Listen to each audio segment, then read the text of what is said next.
France ne egg naa gars yi defal ko nag li nga xam ne moom mooy mandat d'arrêt international. tey ñu xëy rek gis ci journaux yi ci information yi ñu ne kii di Madiambal Diagne dañ ko jàpp arrêté nañ ko. mais ñu demaat ba ci biir ñu ne avocat am sax la ñu wax ne source bi moom moo ko génne. mais ñu dem ba ci biir ñu ne moom ci boppam moo àndoon ak avocat am dem wuyu ji waaye bi mu paree dem na ñibbi këram. Madiambal kenn jàpp ko. kenn jàpp ko dafa dem kenn wóolu ko itam. il n'a jamais été arrêté on ne l'a jamais convoqué en France. Madiambal moo demal boppam au commissariat des Yvelines jëbbal leen seen bopp ne man Madiambal Diagne dëkk Sénégal dañoo lever contre moi un mandat d'arrêt international. Je me soumets à votre autorité policière. ok loolu mooy la vraie information.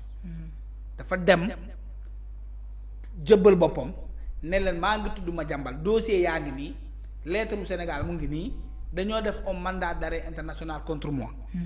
Ensuite ils l'ont audité déglu ko bàyyi ko mu ñibbi ça signifie donc Madiambal Diagne il a pris lui-même les devants xaarul gars yi wari ko. ok xaarul gars yi convoqué ko. kon moom ñeme na fi mu jëm. non mais bien sûr Madiambal moo dem c'est ça la vraie information ku la wax ne Madiambal dañ ko jàpp du dégg. mais jubilé bi pour lan la. ku la wax Madiambal baa ma leeral li ba pare kenn waxu la kenn xoolal ku la wax ne Madiambal. police français ñoo ko woo téléphone nekk allo Madiambal ñëwal on te convoque du dégg. ku la wax ne Madiambal police moo ko wër nii téye ko jàpp yóbbu comme ñoom nu ñu ko daan waxee fii. loolu tamit du dégg. ku la wax ne Madiambal a été maltraité humilié bay woo ay gendarme déedéet du dégg c'est Madiambal qui a préparé sa défense. woo ses avocats ne leen kaay leen ngay ngumbee ma ci commissariat sangam ma wax leen lu xew ci man parce que maa ngi dans un territoire étranger. quoi de plus normal quand tu es dans un pays tu te déclares aux autorités policières. Madiambal nag man nekk France yàgg fa loolu te kenn du ko gis. dëgg la kenn du ko gis. su génnulee. parce que nous les Africains on se ressemble. ñi mel ni Madiambal nekk France bari na de. mën na fa dem dugg fa normal génnaat fa te kenn du xam la xew France quand même combien de fois des terroristes sont entrés en France. ont commis des peines là-bas ils sont partis. Combien de Sénégalais vivent actuellement en France amuñu benn kayit. te def nañ fa ay 50 ans. te ñoo ngi ci biir mais Madiambal c'est un homme responsable qui est allé à l'attaque de l'action judiciaire xaarul ñu woo ko moo dem ne leen man Madiambal Diagne dëkk Sénégal ñëw fii ci seen dëkk te tel date. yaa ngi def parce que xam na ne bu duggee France il faut que mu am délai de retour. génn léegi dafa dem régler loolu Madiambal a profité pour régler son cas en France sans pour autant d'attendre l'humiliation de ces gens-là. il ne l'a pas fait c'est ça l'information ku la waxte leneen nag moom man kan ne xamu ci dara mais li ma la wax ni c'est ça la vérité et Madiambal je suis sûr et certain qu'il le dira. dama gis ci journaliste yi leen di jàppale ñu ci bari di ci jubilé naan jàpp nañ ko. waaw parce que fu ma bon rek gis nga booy yi booy dañoo soor rek barka rasulullahi lii gàcce la sax moo tax man gis nga bi ma gis ñuy yuuxu jàpp nañ ko man gisoo ma bind ci li ma bind rek Madiambal Diagne rentre libre chez lui. oui loolu la ñëpp après son audition. c'est ce qu'on a écrit parce que ñun bu ñu déggee maa ngi gis ñuy fen dinaa Madiambal interpellé woo naa avocat am bi confirmer arrestation bi ban arrestation xanaa kun dem wuyu police rek ci arrêté. ku dem wuyu ji police rek arrêté nañ la ba ñu defaral seen montage yi nga gis ay ñaari policiers français def intelligence artificielle yónnee ko photo Madiambal Diagne ne ko xoolal mets-moi cette photo dans un contexte où la personne qui est apparue dans cette photo est arrêtée par la police française intelligence artificielle montée parce que loolu la ñu yéenee des gens que je crois humains ay nit ñoo xam ne dama yaakaaroon ne ay nit lañu gis nga il faut qu'on arrête de jouer avec la liberté des gens man xam nga dama toog ci télé. ne billaahi wallaahi wa taala jàpp naa ne président Bassirou Diomaye Faye du nangu ñuy naan dañuy jëli Macky Sall pour procès ci ñàkk fay day xew fii parce que tout simplement on veut satisfaire la volonté des militants du Pastef xam nga la moo tax ma jàpp ne Bassirou Diomaye Faye du ko def Bassirou Diomaye Faye du nangu mukk ci àddina muy créer sa propre jurisprudence alors qu'il est encore au pouvoir ne nañ Macky Sall 86 personnes la rey loolu Bassirou Diomaye Faye dañ ko see mën a génnee Pastef la bokkoon na bu dee loolu rek moo tax ñu bëgg ko mandat d'arrêt international mise en accusation condamnation daaneel ko ci loolu il sait bien que Macky Sall du fi ñëwaat dinaan day taxaw fii di def ay procès yaakaar moom ay avocat am nag mën nañu ñëw teewal ko dans nos tribunaux ñu àtte ko fii si Macky Sall doit être condamné parce que Pastef le veut il le saura parce que bari na ci ay présidents yoo xam ne noonu lañ leen àttee ñu dem toog far ils ne vont jamais purger cette peine-là. Il y aura jamais un transfert. Bassirou Diomaye Faye, quand il le fait, il joue contre lui-même. Il jouera contre lui-même. Parce que tout simplement, s'il le fait parce que c'est la volonté d'Ousmane Sonko, il tombe dans le piège d'Ousmane Sonko. Ousmane Sonko n'est pas encore président de la République. Et Ousmane Sonko ne sait pas s'il sera un président de la République. Que Bassirou Diomaye Faye, ce qui est certain, mooy nekk na président de la République. Bu toogee ba nangu ay nit yi bokk Pastef parce que bëgg nañu fayantoo ak Macky Sall ba créer boppam sa propre jurisprudence suba fu bu fi jógee beneen président buy falu moo koy ne président kaay da ngaa Bassirou Diomaye da ngaa def dette cachée da ngaa nëbbu dette cachée. waaw dëgg la de. moo koy wax parce que tout simplement Bassirou Diomaye Faye les mécanismes ko utiliser Macky Sall mécanismes yooyu lay utiliser ba tey xam nga loolu. mécanisme mooy lan y a une dette centrale. Dette centrale ministère du budget et ministère de l'économie et des coopérations internationales ñoom kese ñooy signé la dette de l'État. ñoo koy signé maintenant y a la dette parapublique mooy la dette de Orange la dette de CDC la dette de toutes les autres entreprises parapubliques et parapubliques de l'État ñooñu dañuy lebal seen bopp fayal seen bopp mënal gérer seen bopp laa lay mu tudd cette dette là créer ci emploi créer ci ay ressources créer ci ay bénéfices jël ci bénéfice boobu noonu fay bor bi nga xam ne ñoo ko contracté lu ci yoonu état nekku ci léegi boo jëlee la dette parapublique dajaleel ko yëpp ne état yaa ko moom parce que tout simplement am na ci yoo xam ne yaa ko garantiroon ce qu'on appelle la garantie souveraine la dette souveraine la garantie souveraine xam nga mooy lan pour nga comprendre mooy yow da nga am njaboot n'est-ce pas sa doom dem ci boutique bi yor soxna ci biir kër gi d'abord yor néegam ci biir kër gi am sa njël la yow nga am sa njël la léeg-léeg ngeen boole lépp léeg-léeg nag ku nekk toggal boppam sa doom dem ba mënatul am ceeb mu ñëw ne la yaay damay dem ci boutique bi abbu fa ñaari saaku ceeb léegi nag yaay damaa bëgg nga garantir ko mu nee naa ko nag fii ak 15 jours. bëgg ma nag vraiment mu gàcceel ma fii ak 15 jours su ma mënul fay bor bi ndax yaay mën nga ma fayal nga naan ko waa dinaa woo borom boutique bi nga jël sa téléphone woo borom boutique bi ne borom boutique ah Moussa de nee na dafay ñëw abbu ci ñaari saaku ceeb jox ko nee na fii nee na la kañ la koy fay. Moussa nee la borom boutique bi nee na fii ak le 15 nga ne waaw jox ko le 15 bu fayul man dinaa fay yaa garantir bor bi. mais est-ce que le fait que nga garantir bor bi sa bor la. du sa bor mais nag bu xale bi fayul day nekk sa bor yow bu xale bi fayul sa doom bu fayul.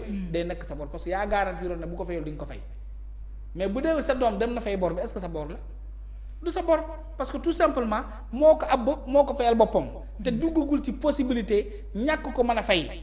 bu demoon ba ñàkk ko mën a fay nag ci lay nekk sa bor yow loolu la Pastef dajale boru doomu état mooy Orange mooy CDC mooy port autonome de Dakar mooy société yooyu nga xam yëpp nga xam ne ci état moo ko yoral boppam mooy doomu état central ñooñu état na leen léegi da ngeen am indépendance am ngeen 18 ans mën ngeen demal seen bopp yaa ngi dégg mën ngeen liggéeyal seen bopp dem lijjanti seen i fonds bopp léegi boo leen amee problème de crédibilité maanaam ki la war a am xaalis ki la war a lebal xaalis dem na ba wóoluwu la woo ma man su ma gisee dina ma wóolu parce que maay borom doole. waaw su ma joxee garantie bi dina la lebal mais c'est rare ngay gis société yooyu di am ay difficultés de crédibilité pour mën a lever des fonds mën a lever des emprunts léegi nag Sonko moom dafa ñëw ne léegi sa boru doom yépp yow yaa ko leboon dem ci bu chef de quartier bi ne ko kii ñëw na fi ne la borom rek la am dalaa na bon bor bi parce que boru doom yii moom borom la.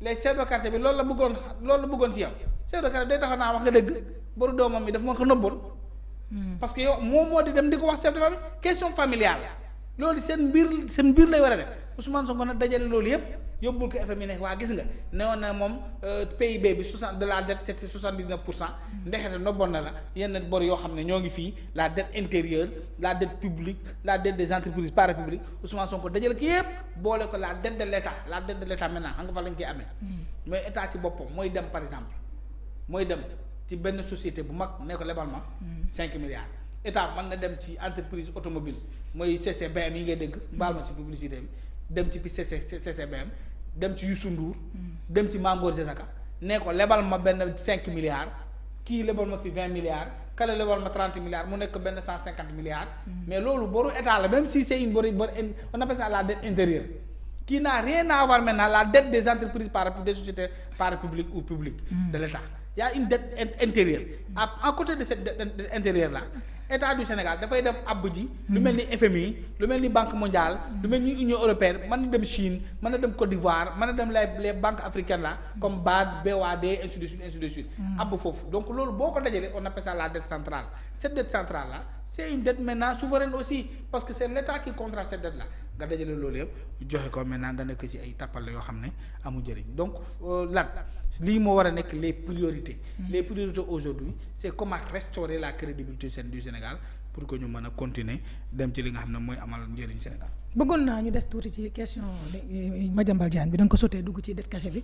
ndax dette cachée bi nag Macky Sall def na ci ay plainte. loolu mooy urgence bi waaw mais régie dañ may wax ne ma pour nga insister ci problème mu Madiambal Diagne bi parce que Madiambal dañu gis ne bi muy génn fii Sénégal dafa dewoon pour jël intention dem defi voyage am mais mu ñëw ba aéroport ñu ne ko yow mënoo jàll dañ la soxla yoon def la soxla mu génn donc jël ay kilagam kenn xamul fan la Madiambal Diagne jaar ba génn Sénégal dem fi nga xam ne moom mooy à l'extérieur dem ba Madiambal kay wax nañ fu mu ne leen man maa ngi France. waaw Gambie la jaar moo ko wax. c'est ça gars yi soog a xam ne mi ngi place sàngam ñu soog a def mandat d'arrêt international mais problème bi mooy ñoom lan moo tax ñoom mënuñu am accessibilité ci Madiambal ba nga xam ne tey jii information bu ñu mën a am Madiambal moo koy def ba tey jii li nga wax ne Madiambal tey moom moo demal boppam ci yoon pour wax yoon ne man Madiambal ñëw naa fii sama dëkk daf ma lancé li nga xam ne moom mooy mandat d'arrêt international ñëw naa pour jébal sama bopp yoon ba pare indi ay documents ak avocat am. comprendre. maanaam ñoom ni leen Madiambal jaaxale. waaw ñoom Madiambal jaaxalu leen de. Madiambal. non jaaxalul état du Sénégal. jaaxalu leen. déedéet. yow ñoom ñoo toog ci télé bi. ne suñuy frontière dafa poreuse n'est-ce pas. waaw capitaine Touré moo ko wax. nee na frontière yi ñuy ne exister entre le Sénégal et Gambie c'est une ligne imaginaire. boo xam ne sur chaque 2 mètres mën na fa teg policier wala gendarme. waaw moom moo wax ne kon suñuy frontière diggante Sénégal ak Gambie. ku neex dugg ku neex génn. ku mu neex dugg ku mu neex génn. fu la neex jaar pour dem Gambie fu la neex jaar pour dugg Sénégal. Madiambal xam na loolu Sénégal la dëkk. Madiambal wala dëkk est-ce que Madiambal waa Dakar la dëkkul ci Fatick si. te Madiambal waxoon ne moom moo génn Adji Sarr. voilà donc kooku amuloon nëbb kooku ñoom Ousmane Sonko ñoom Bassirou Diomaye Faye xam nañu nax la demee. Adji Sarr bu mu fi nekk amul oto amul leneen il fallait quelqu'un pour lui donner un véhicule il fallait quelqu'un pour régler les papiers transport visa autorisation France asile yooyu noonu yëpp. Madiambal moo ci jàpp ñoo ci jàpp ak ñeneen ñu xam. loolu noonu la demee. génn Sénégal Pape Malick Ndour wax na leen ko keroog ne man su ma bëggoon daw maa ngi dëkk fii ci Guinguinéo am mbokk nag fu ne entre Sénégal et la Gambie xam nañu Guinguinéo fu mu nekk ci biir Kaolack la nekk. nee na su ma bëggoon daw dëkk bu nekk am naa fa xarit boo xam ne war naa fa mën a jaar mu jàllale ma. ma daw dem daw ma maa des de leen Madiambal nag loolu la xam. kon du question jaaxal na leen xamuñu woon ne Madiambal am na intention def lu mu def te lu la bett nag dominé la. Madiambal c'est lui qui est toujours à l'attaque de l'État du Sénégal. maanaam Madiambal xam na ne waa Pastef ñoo ngi koy wër. xam na ko. xam na ne waa Pastef bu ñun dinañu fayu ci li nga xam ne amoon na ko ci implication. dans l'affaire Adji Sarr ak yeneen. Madiambal xamoon na ne Ousmane Sonko bu ko jekkoo da koy dóor arrêt mu daanu. Madiambal xam na ne Diomaye su ko jekkoo dóor ko arrêt mu daanu parce que li xew ci réew mi ñu ña fekkee nañu ko. Madiambal boo bind livre boobu noonu nga xam ne mooy retracé histoire viol boobu. agression beeg les ébats nu mu demee. livre boobu Ousmane Sonko du ko maal bu Moussa Bal ba Madiambal Diagne. c'est un livre écrit il est là dans l'éternité. man yor naa ci exemplaire. ñaata Sénégalais ñoo ci ay exemplaire suñuy doom dinañ lire livre boobu te l'image de Ousmane Sonko moo nekk ci photo bi ak Adji Sarr. il me posé la question kan mooy kii kan mooy xale bu jigéen bi lan moo leen boole woon te nu dinañ raconter. loolu waa ji du ko baalee. neexu ko tey neexu ko ëllëg te insha allahu rabbi Ousmane Sonko bu mënee fayu dina fayu parce que boobu ba léegi mu ngi fayu affaire Lat Diop bi fayu la affaire Moustapha Ba bi bon l'autre là Farba Ngom fayantoo la lii ñuy bëgg a def Macky Sall fayantoo la bu ñu mënee jot ci Adji Sarr aussi man fayantoo dinañ ko def Madiambal xam na loolu donc du xaar ba gars yi chargé ko il est allé à l'attaque parce que la meilleure défense c'est l'attaque. collectif même bu muy dugg Madiambal wax na ko même bu muy dem aéroport. dafa déggoon ne gars yi ñooñu koy waajal mais comme jotul ci kayit jotul benn convocation. joxul benn avis mu ne je vais voir est-ce que dëgg-dëgg ñii dañ may téere gën a am déet. mu préparer ay bagages am dem ñu ne ko doo génn mu ne waa baax na doo génn romb di ngeen xam man dinaa génn par force.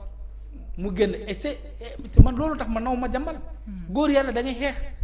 gis nga xeex bu dul ñàkk njëkkal dóor xeex bu dul ñàkk. njëkkal dóor njëkkal saaga boo mënee matal moom la Madiambal Diagne def. génn na France bii tamit xaarul ba policier France di ko jël si. xaarul ba waa France di ko naan wooy foo laxatu gënal on te cherche def ay affaires ay naan dañ koy wër ak yooyu xaaru ko. moo dem parce que loolu mooy la grandeur nañu moytu Madiambal mi gis nga Madiambal mi il est très intelligent, il est très doué te s'ils ne font pas attention la calamité de leur état de leur gestion étatique gis nga maa ngi koy répéter chaque jour Madagascar gii 10 jours la xale yi mooy la génération Z 10 jours la ñu manifester président bi daw génn réew mi pour tout simplement électricité bu cher te électricité bu cher na ci dëkk bi fii ak ndox mu daal ndox mu set tey maa ngi dégg booy bi farak ñoom nee du naan ci suñu robinet yi la moo tax du ci naan parce que ndox mi setul amul qualité donc tous les problèmes yi nga xam ne ont poussé des régimes à se réaménager pour prendre en compte la demande sociale problème yooyu am na fi les problèmes qui ont poussé au président Madagascar mu daw génn ci réew mi problème yooyu am na fi kon tey loolu moo waroon nekk seen urgence fexe ba nekk ci jafe-jafe askan wi pas am Madiambal ak yow Madiambal du xaar ko rendi Madiambal dafa njool neexu la boot loolu la maa góor di di wax dafa njool neexu la yennu kon moom xam na ne neexu la yennu neexu la song